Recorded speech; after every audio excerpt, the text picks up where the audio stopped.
Hi అండి, అందరికీ నమస్కారం. నేను Hema beauty parlour plus Hema beauty cosmetic అండి. ఈరోజు వచ్చేసి మీకు ఒక మంచి బ్యూటీ టిప్ గురించి చెప్పాలనుకుంటున్నాను. పిల్లల కాడించి పెద్దోళ్ళ వరకు కూడా హెయిర్ ప్రాబ్లం అనేది ఎక్కువ ఉంటుంది.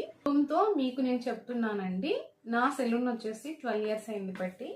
అంటే గోరింటాకు పొడి ప్లస్ మందారం పొడి, మెంతు పొడి, బ్రింగరాజు, నెక్స్ట్ వేప ఆకుపొడి అండి. నీమ్ అనేది మిక్స్ చేసుకోవాలి. మిక్స్ చేసుకుని మనం ఒక బౌల్ మనం ఫ్రిడ్జ్ లో కూడా స్టోరేజ్ చేసుకోవచ్చు. చేసి 11 సంవత్సరాల పిల్లల నుంచి ఎంత ఓల్డ్ ఏజ్ వరకైనా పెట్టుకోవచ్చు. కానీ అందరూ నా సెలూన్కి వచ్చి అనేది పర్చేస్ చేయలేరు కాబట్టి నేను ఇది ఓన్ గా చేసుకుంటారనే ఉద్దేశంతో చెప్తున్నాను. ఇది మినిమం ఒక 1 hour 1.5 hour చాలా చాలా బాగుంటుందండి. ఇది వాడి చూడండి, 100% నేను ఎంతో ఎక్స్పీరియన్స్ తో మీకు చెప్తున్నాను. ఓకేనా? Thank you. నచ్చితే లైక్ చేయండి. Thanks for watching.